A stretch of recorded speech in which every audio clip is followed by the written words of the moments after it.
आज हम एक ऐसे स्पेस को एक्सप्लोर कर रहे हैं जहाँ पे कोई नहीं जा सकता, जो हमारे बहुत अंदर गहरे है और अंदर की छुपी हुई नेगेटिविटी जो हम रोज़ महसूस करते हैं, लेकिन अनजाने ही हम उसे फील नहीं कर पाते, उसे रिकॉग्नाइज नहीं कर पाते। कभी आपने महसूस किया कि रूटीन भी ठीक चल रहा है, काम भी मैनेजेबल है, रिलेशनशिप भी ठीक ठाक हैं, लेकिन अंदर से दिल बहुत हैवी लगने लगा। कभी आपने फील किया कि एक छोटी सी सिचुएशन ही हमें अननेसेसरी हर्ट कर गई, बिना किसी बाहर के ट्रिगर के हमारा मूड ऑफ हो गया। तो ये जो सारी चीज़ें हैं, ये हमारे इमोशनल वेदर है जो कि अंदर से ख़राब हुआ है, अंदर से नेगेटिविटी बाहर निकली है और हम उसको समझ नहीं पाए। हेलो फ्रेंड्स, मेरा नाम शिल्पा सिंह है और आप देख रहे हैं अनंत दृष्टि। और ये एक ऐसा प्लेटफॉर्म है जहाँ पे हम अपनी इनर वाइब्रेशंस को समझना और कॉन्शियसली लाइफ को जीने के बारे में सीखते हैं। अगर आपको भी ये कन्वर्सेशंस मीनिंगफुल लगती हैं, इम्पैक्टफुल लगती हैं, तो आप प्लीज़ चैनल को सब्सक्राइब करें, लाइक करें और ज़्यादा से ज़्यादा लोगों के साथ शेयर करें ताकि लोग एक पीसफुल और अच्छी लाइफ जी सकें। आज जो हम एक्सप्लोर करने वाले हैं, ये अपने अंदर के स्टॉर्म्स, अपने अंदर के वेदर के बारे में ही एक्सप्लोर करने वाले हैं। एक बहुत पुरानी एंशिएंट स्टोरी है जो बहुत अच्छे से हमारे इनर स्टॉर्म्स, अंदर के तूफानों के सच को बताती है। एक बार एक मॉन्क था और वो अपने मास्टर के पास गया, बहुत ही फ्रस्ट्रेटेड था और मास्टर को उसने बोला कि मास्टर, मुझे समझ नहीं आता कि मुझे ये छोटी छोटी चीज़ें इतना हर्ट क्यों करती हैं। मास्टर ने कोई जवाब नहीं दिया, लेकिन उनके पास एक बो और एरो रखा था, तीर और कमान रखा था। उसमें से एक तीर निकाल के उन्होंने मॉन्क के हाथ में दिया और ये बोला कि तुम्हें कैसा लगेगा कि कोई ये तुम्हें तीर मारे, तुम्हें कैसा महसूस होगा। तो मॉन्क ने बोला, ऑफ कोर्स मास्टर, मुझे बुरा लगेगा, मुझे अच्छा नहीं लगेगा, मुझे बहुत दर्द होगा। तो मास्टर ने बोला कि ये वही एक तीर है जो लाइफ के हमारे इवेंट्स हैं जो हमारे साथ होते हैं। हमारी कोई ऐसी सिचुएशंस, ऐसे इंसिडेंट्स या ऐसी चीज़ें जिन पे हमारा कोई कंट्रोल नहीं होता और वो घटनाएं हमारे साथ घट जाती हैं। फिर मॉन्क ने दूसरा तीर उठाया और मास्टर ने बोला कि तुम अब ये बताओ कि ये वाला जो तीर है, अगर ये तुम खुद को मारो उसी जगह पे जिस जगह पे तुम्हें पहला तीर लगा है, तो तुम्हें कैसा लगेगा। तो मॉन्क बहुत ही ज़्यादा सरप्राइज था और उसने बोला कि मास्टर, मैं ऐसा क्यों करूँगा। तो मास्टर ने बहुत पोलाइटली, बहुत प्यार से स्माइल किया और ये बोला कि हम सब ये करते हैं। ये एक दूसरा एरो है जो हम खुद को मारते हैं उस पहले एरो के बाद जो लाइफ से हमें मिला होता है। और ये एरो बनता है हमारे ओवर थिंकिंग से, हमारी एजम्पशन से, हमारे फियर से, हमारी सेल्फ मेड स्टोरीज से और हमारे सेल्फ डाउट से। और यही एक एरो है जो हमारी सफरिंग्स को मल्टीप्लाई कर देता है। तो जब हम अपने इस इनर कॉन्शियसनेस को समझते हैं, तो बहुत ज़रूरी है कि हम अंदर के जो हमारे तूफ़ान चल रहे हैं, हमारी नेगेटिविटी के तूफ़ान चल रहे हैं, उनको समझें। और फिर मास्टर उसको समझाने बैठे कि हमारे अंदर करीब 6 तरह की अंदर की नेगेटिविटी होती है जो हमारे अंदर आती है और हमें उसे समझने की ज़रूरत है। जो पहली नेगेटिविटी है वो है हमारा, जो पहला तूफ़ान है वो है हमारा एनवी, जिसे हम बोलते हैं कि एक विस्पर है हमारे अनटैप्ड पोटेंशियल का। एनवी जब हम बोलते हैं या ईर्ष्या जब हम बोलते हैं, तो हम उसे ना बहुत अक्सर गलत समझते हैं और हम ये समझते हैं कि अगर हमें एनवी फील हो रही है, किसी से ईर्ष्या फील हो रही है, तो ये एक बहुत नेगेटिव चीज़ है, जबकि ऐसा नहीं है।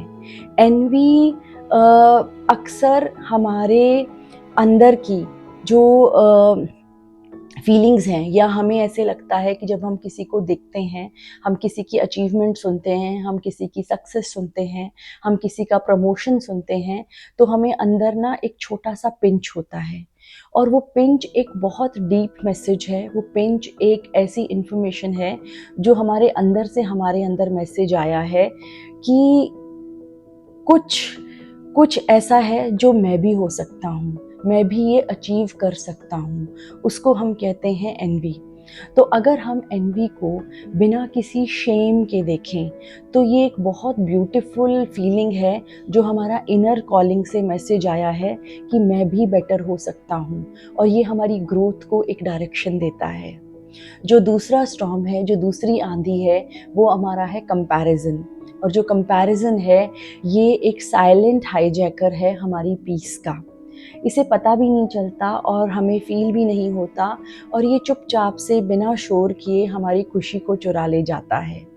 कंपैरिजन जब हम सोशल मीडिया पे स्क्रॉल करते हैं, जब हम किसी की अचीवमेंट सुनते हैं, जब हम किसी को कॉन्फिडेंट देखते हैं, तो हमारे अंदर फील होता है कि मैं पीछे रह गया या मैं पीछे हूँ।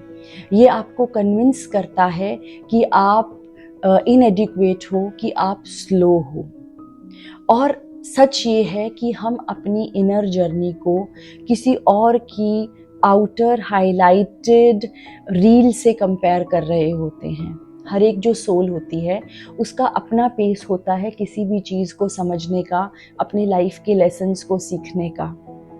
और कंपैरिजन हमें अपने पाथ से, अपने रास्ते से डिस्कनेक्ट करके किसी और की लाइफ में डाल देता है, जो हमारी लाइफ ही नहीं है, जो हमारी सिचुएशंस ही नहीं है, जो हमारे लेसन्स ही नहीं है। और ये जो कंपैरिजन है, ये एक इल्यूजन क्रिएट करता है फेलियर का। पर रियलिटी में असलियत ये है कि हम किसी दूसरी बुक की दूसरी स्टोरी के दूसरे चैप्टर पे हैं। हम उस लाइफ का पार्ट ही नहीं है, हम उस बुक का पार्ट ही नहीं है। इसी तरह से अगर मैं बात करूं कि तीसरा स्टॉर्म, तीसरी आंधी जो हमारे अंदर उठती है, वो होती है जजमेंट की। अगर मैं जजमेंट को बोलूं तो ये मास्क है हमारी अनमेट डिज़ायर्स का। ये मास्क है उन चीज़ों का जो हमें नहीं मिली। जब हम किसी को देखते हैं कि फील ऐसा आता है कि जैसे हम उसके ऊपर रिएक्ट कर रहे हैं, पर ये हमारा मिरर होता है। क्योंकि कहीं ना कहीं जब हम किसी को बोल्ड देखते हैं, किसी को बहुत एक्सप्रेसिव, बहुत कॉन्फिडेंट, बहुत ब्यूटीफुल देखते हैं, तो हमारा माइंड कहता है उफ कितना शो ऑफ। लेकिन ये माइंड की स्टोरी बनाने का तरीका है, ये माइंड का वो जजमेंट है जो हमारे जो वुंड्स हैं, जो हमारा लैक है, उसको हमें एम्ब्रेस नहीं करने देता, और वो इमीडिएटली जज करने लग जाता है। तो अगर हम कभी भी सोचें तो जो जजमेंट है वो विंडो नहीं है, जजमेंट एक क्लियर मिरर है। जिस भी चीज़ को हम जज करते हैं वो चीज़ कहीं ना कहीं हमारे अंदर लैक होती है, जिसको अगर हम इम्प्रूव करें तो हम बेटर हो सकते हैं। अब अगर हम चौथे स्टॉर्म की बात करें, तो जो चौथा स्टॉर्म है वो हमारा स्टॉर्म है रिजेंटमेंट का। तो रिजेंटमेंट ना उन इमोशंस का वेट है जो हमने अभी तक प्रोसेस नहीं किए। जैसे रिजेंटमेंट है वो हर्ट से नहीं बनता। हमें हमेशा लगता है कि अगर हम हर्ट हो गए तो हमें रिजेंटमेंट है। नहीं, रिजेंटमेंट उस मोमेंट से बनता है जब हम प्रिटेंड करते हैं कि एवरीथिंग इज़ फाइन। किसी ने हमसे हार्श टोन में बात की, किसी ने हमें डिसअपॉइंट किया, किसी ने ज़रूरत के समय पे हमारा साथ नहीं दिया, तो हम कहते हैं कि चलो कोई बात नहीं। लेकिन जो हमारी बॉडी है वो याद रखती है, जो हमारा हार्ट है वो याद रखता है। और यही हमारे जो अनस्पोकन इमोशंस होते हैं, ये डस्ट की तरह हमारे ऊपर लेयर बाय लेयर चढ़ते रहते हैं। और बहुत सारे महीनों के बाद, बहुत सारे सालों के बाद ये एक इमोशनल बर्डन बन जाते हैं। तो रिजेंटमेंट है वो एंगर नहीं है, वो एक पेन है जो कभी रिलीज ही नहीं हुआ, और उसे हील होने की बहुत ज़्यादा ज़रूरत है। अगर हम अपने अगली आंधी के बारे में बात करें तो आंधी है एजम्पशंस की। एजम्पशंस वो फियर्स हैं जो इंट्यूशन की ड्रेस पहन के हमारे सामने आते हैं। यानी कि वो स्टोरीज हैं जो हमारा माइंड सुनाता है जब हम अनसर्टेन मोमेंट्स में होते हैं। फॉर एग्जाम्पल, किसी ने हमारे मैसेज को रिस्पॉन्ड नहीं किया तो हम ये एज्यूम करेंगे कि उस इंसान ने हमारी वैल्यू नहीं की। अगर कोई कुछ समय के लिए बहुत साइलेंट, बहुत आइसोलेटेड रहना चाहता है, उसको स्पेस चाहिए, तो हम एज्यूम करेंगे कि हम इम्पॉर्टेंट नहीं हैं। तो ये जो एजम्पशन है ना, ये हमारे माइंड के फियर से आते हैं, जो हमारे पास्ट वुंड से आते हैं, और इनका प्रेजेंट रियलिटी से कोई रिलेशनशिप नहीं होता। तो जब भी हम नोटिस करें हमें लगता है कि ऐसे हुआ, पर जो हमारी इंट्यूशन है ना, इंट्यूशन हमें हमेशा बहुत काम, बहुत पीसफुल होती है, लेकिन जो फियर है वो हमेशा नॉइज़ी होता है। तो हम क्यों कहते हैं कि ये इंट्यूशन का फॉर्म बन के आया? क्योंकि माइंड को ना अनसर्टेनिटी पसंद नहीं है। माइंड को ये चाहिए कि उसे हर सिचुएशन में प्रोटेक्टेड रहना है, उसे हर सिचुएशन में एक प्रोटेक्टेड आंसर चाहिए। तो जैसे ही अनसर्टेनिटी होती है, साइलेंस होती है, तो माइंड एक विक्टिम वाली स्टोरीज बना लेता है, एक इमेजिनरली सफरिंग वाला वर्ल्ड क्रिएट कर लेता है कि उसके साथ कुछ गलत हो रहा है, और हम एज्यूम करते हैं, हम क्लैरिफाई नहीं करते, हम समझते नहीं, हम स्पेस नहीं देते। और जो आखिरी और सबसे पुराना और सबसे बड़ा वुंड है जो बहुत लोगों में पाया जाता है, वो है द फियर ऑफ रिजेक्शन। ये जो फियर है ये बहुत डीप स्टॉर्म है, और ये जो बाकी भी हमारे रिएक्शंस हैं उन सबको भी ये बहुत ज़्यादा इम्पैक्ट करता है। तो जो ये फियर ऑफ रिजेक्शन है ये हमारा आज का नहीं है, ये हमारे बचपन से आया है। बचपन में जब कहीं पे भी हमें ये मैसेज मिला कि कभी भी आपसे जो प्यार है, जो लव है, विड्रॉ हो सकता है, कभी भी आपसे एक्सेप्टेंस है वो चला जा सकता है। तो आज अगर एडल्ट होने पे मैं ये कोई मुझे क्रिटिसाइज़ करता है, मुझसे कोई दूर हो जाता है, मुझे कोई रिस्पॉन्ड नहीं करता, तो जो मेरा इनर चाइल्ड है वो पैनिक करने लग जाता है। और मेरा इनर चाइल्ड ये सोचता है कि am I good not good enough, और वो ये करता है, उससे और बचने के लिए वो ओवर थिंक करता है, वो पीपल प्लीजिंग करता है, वो इनसिक्योरिटी में चला जाता है, अपने आप को सेल्फ सबोटाज करता है। तो जब तक हम इस फियर ऑफ रिजेक्शन को हील नहीं करते, तब तक हमारे बाकी के जो स्टॉर्म्स हैं वो भी आते रहते हैं। इसी तरह से अगर हम पेन में हैं, तो उस पेन में भी हमारी अब ये बात आती है कि हम कैसे उस पेन को और अपनी सफरिंग को कम करें। तो जो फर्स्ट एरो है, जो फर्स्ट लेयर है पेन की, जो हमें सोसाइटी ने दी है, जो हमें सिचुएशंस ने दी है, वो हमें लग चुकी है, तो वो अनअवॉइडेबल है, उसको हम रोक नहीं सकते, उससे पेन है। लेकिन जो सेकंड लेयर है, जो हमने सेल्फ क्रिएट की है अपनी ओवर थिंकिंग से, अपनी सोच से, और जिससे हमने फर्स्ट लेयर वाले पेन को 10 टाइम्स बढ़ा दिया है, उसको हम रोक सकते हैं, अपने इमोशनल कैस्केड को होने से रोक सकते हैं। तो एक बहुत सिंपल सी टेक्निक है जो हम कर सकते हैं, जिसको हम बोलते हैं स्पॉट, स्टॉप और स्वैप। ये बहुत सिंपल सी टेक्निक है जिसको हम अगर करें तो हम जो सेकंड लेवल वाला हमारा पेन है उससे हम बहुत क्लियर हो सकते हैं।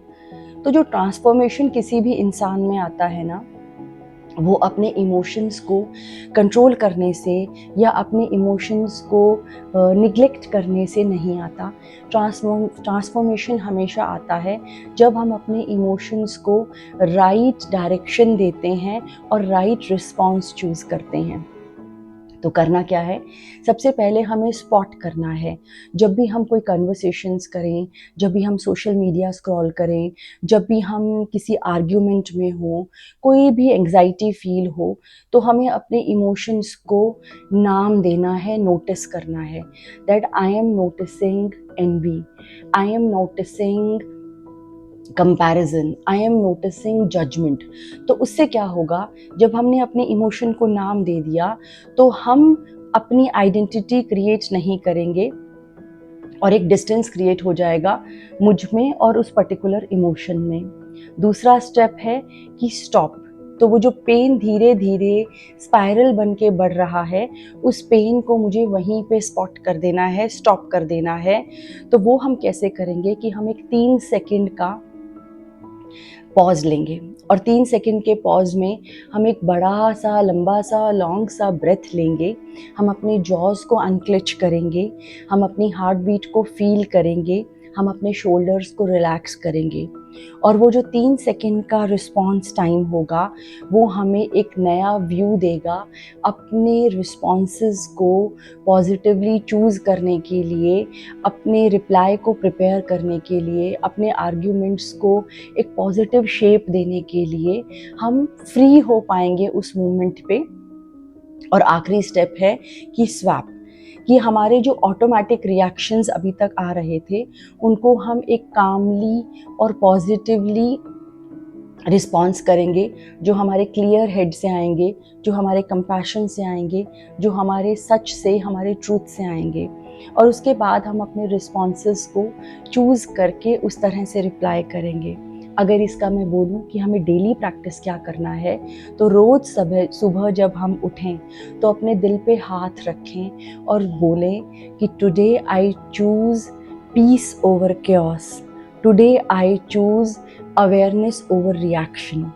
जब हम ऐसे अफर्म करते हैं तो हमारा मन अट्यून्ड हो जाता है कि हमें ये चीज़ करनी है।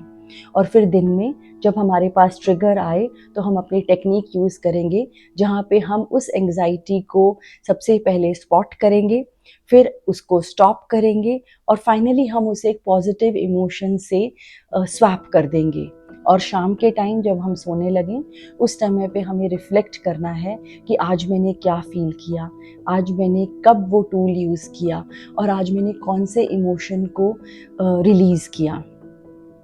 इमोशंस से हमें फाइट नहीं करना है, अपने हर स्टॉर्म को एलिमिनेट नहीं करना है। हमें सिर्फ वो स्पेस चाहिए, हमें सिर्फ वो डायरेक्शन चाहिए कि हम अपने इमोशंस को डिफरेंट रिस्पॉन्स चूज़ कर पाएँ और हम फील कर पाएँ कि हर बारी जब हमने ये टेक्निक यूज़ की जिसको हम बोलते हैं कि स्पॉट, स्टॉप और स्वैप, जब हर बारी हमने ये टेक्निक यूज़ की तो हर बारी हमने अपने ब्रेन को एक नया वायरिंग सिखाया और हमारे ब्रेन ने एक नए तरीके से काम करना सीखा, जो कि एक कॉन्शियस रिस्पॉन्स है, ऑटोमेटिक रिएक्शन नहीं है। तो इसी तरह से धीरे धीरे जब हम प्रैक्टिस करते रहेंगे तो हमारी ब्रेन की इनर वायरिंग चेंज होगी और हमारी इमोशनल फ्रीडम आएगी, जो कि सिर्फ एक बार नहीं आती, धीरे धीरे हर एक मोमेंट पे क्रिएट होती है। तो यही था आज का हमारा लेसन। बहुत अच्छा लगता है आपके साथ।